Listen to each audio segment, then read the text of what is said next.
நாளைக்கு இது சிக்கன் குனியாமல் ஒரு காய்ச்சல் ஒன்று வந்த நுழம்பால் அவரில் ஒரு வருத்தம் வந்துச்சுண்டா நிச்சயமா யாழ்ப்பாணத்திற்கு அத்தனை பேரும் காரணம் இல்லாதவங்க கூட காரணத்துக்கு தான் போய் நிற்கிறோம். ஏண்டா காரணம் நுழம்பால வர்ற வருத்தங்க வர்றதில்லை. அது அறிவியல் பூர்வமான உண்மை.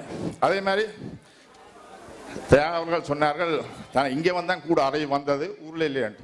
அப்போ இங்கே இருந்தால் அறை வந்தோன்னா இங்கே இருக்கிற பிள்ளைகளுக்கெல்லாம் இங்கேருந்து அறை வந்தது. அப்போ இங்கே இருக்கிற பிள்ளைகள்லாம் நிச்சயமாக காரணத்தை கொட்டி கொடுத்துட்டு வரல இல்லை.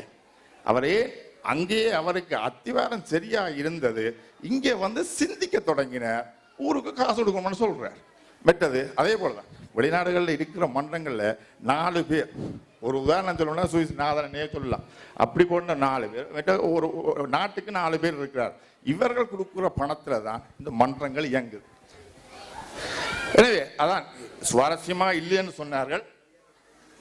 சுவாரஸ்யமான உண்மைகளும் இருக்கின்றன. இந்த உண்மைகள் இது போன்ற உண்மைகளோட வெளிவரது தான் எனது ஒரு காரணங்கள். அதான் நிறைய இருக்கின்றது. நிச்சயமா நான் எல்லா விஷயத்தையும் சொல்வதாக இருந்து இவர்கள் டைம் முடியாது என்று தான் நினைக்கிறேன்.